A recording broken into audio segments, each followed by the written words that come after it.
Ding it dong, mother scratches. Happy Monday to all of y'all children. Even though you're looking at the screen and you're thinking to yourself, it is Monday or Tuesday. Here in Mr. O'Neill's basement, my classroom, it's actually Sunday. So I apologize. The Supremo Unknown Leader had me mow the lawn, and I'm still in my casual white guy attire. I've been kind of gradually getting away, farther and farther away from even looking somewhat professional. I just realized that. Haven't shaved, haven't really combed my hair lately, and yeah, I got my casual shirt on from 1985. So at any rate, we got 2 weeks to go here. So we are rapidly coming to the close here, the end of the school year, and we are going to finish up the Cold War this week and get into some independence movements around the world. It is important. I know we've rushed through this Cold War business, and I do apologize. This whole COVID-19 lockdown stuff.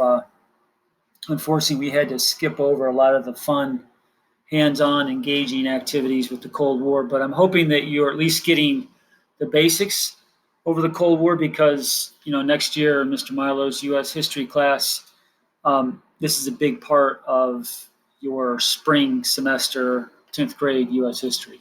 So hopefully you're getting the basics. On Friday, we talked quite a bit about the problems facing the Soviet Union in the 1980s. And I think we talked about mullets. That was kind of a joke. But we talked a lot about the economy. And if you recall, the economy was very stagnant. Long lines, low incentive. Nobody was really motivated to work hard. And the economy was strained because they were trying to keep up with the Joneses, keep up with the United States. The United States, we had the Star Wars missile defense system.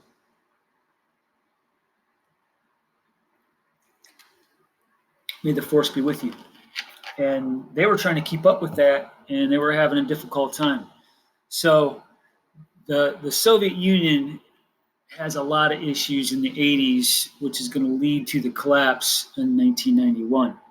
But another thing we didn't talk about is the diversity within the Soviet Union. We tend to think of the Soviet Union as just Russia. If you look at that map on the screen there, the USSR, the Soviet Union, was not just Russia. It was 15 republics, just like we have 50 states. The Soviet Union, the old Soviet Union, had 15 republics, Russia being the largest. And these other ones, going towards Europe, from top to bottom, you had Estonia, Latvia, Lithuania. Let's see, you had Moldova, Ukraine, Belarus. To the south, you had your Kazakhstan and Uzbekistan and Kyrgyzstan. And you even had Milliganstan. There's no Milliganstan, that was a joke. But yeah, all these different republics, and they don't see themselves as Russian. And most of them don't really like communism. They're forced into this union. They have their own language, their own traditions, and they're starting to want some independence. So this is brewing in the 1980s. And then you've got this guy. That guy. And I know what you're thinking, Jacob Simon. What is on his head, Mr. O'Neill? Well, you can see there, that's a birthmark, not a ketchup stain. His name, children, is Mikhail Gorbachev. Say that 10 times fast. Mikhail Gorbachev. And he is the leader of the Soviet Union in the 1980s. He will be the last leader of the Soviet Union. Just like you had Stalin before him, and remember Khrushchev, we talked about Khrushchev in the 1960s.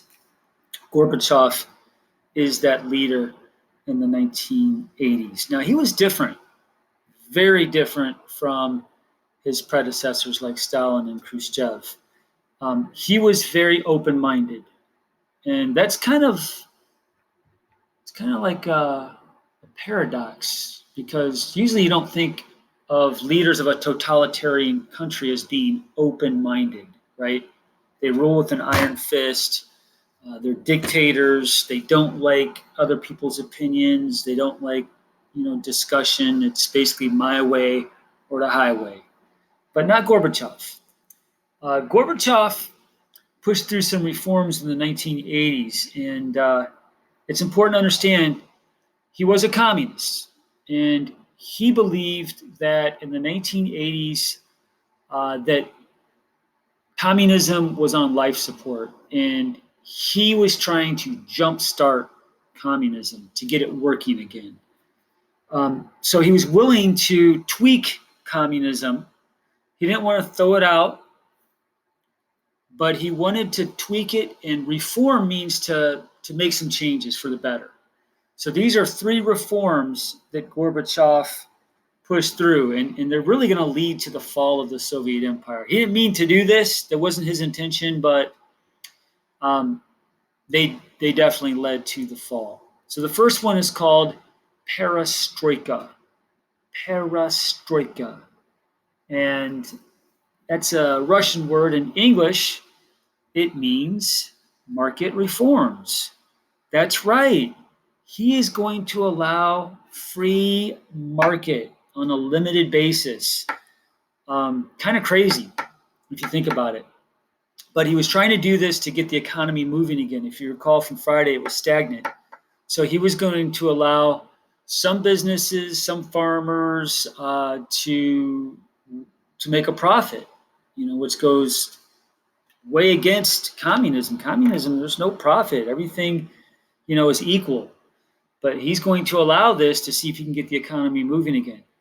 And this, of course, means some private business ownership. Now, the second is going to blow your mind here. This is really huge. Glasnost. Glasnost means freedom to question government policies. Now, what does that mean? You guessed it, Sam Hecky. That means freedom of speech. He is telling the people, you can question the leadership of the Soviet Union. You can question policy. You can question me. Gorbachev, you can question me. Think about that. For the first time in 50 plus years, Soviet citizens are told that they can actually question and speak their mind. I'd be afraid. Think about it. I mean, all them years, Gulag, people getting shot in the back of the head. And now they're saying, oh, yeah, you can go ahead and question us. Yeah, right. Now, I know some of you, you'd be the first in line up there questioning all that stuff. Not me. I call this the Eminem effect. Eminem effect is if you give a little kid, let's say a toddler or 3-4-year-old, their first M&M. It's not like after that first M&M, they're gonna okay, that tasted good. I'm good with it. What are they gonna do? You know what they're gonna do. They're gonna ask you for another and another and another. Once you give people who've never had freedom that taste of freedom, they're gonna want more, more, more, more, more. And that's what happened in the Soviet Union. When Gorbachev gave them that little M&M, they wanted the whole bag. And then people really started we want this, we want that. We don't want to be in the Soviet Union. We want to be independent. We from Kazakhstan. We want our own country. Son, wipe that ketchup off your head. The last one was demokratizatsiya. Now, say that one more time. Demokratizatsiya. It sounds and looks like, you guessed it, democracy. And basically that's what it is. It's giving Soviet citizens wider access to the government, meaning that they were allowed to choose their leaders, maybe on a local level, like the mayor of Moscow, and they could actually vote and exercise some democracy in a limited fashion. So all of these things are opening the Soviet Union up, and again, this is going to lead eventually to Gorbachev's downfall. Citizens are given the freedom to choose from a list of candidates.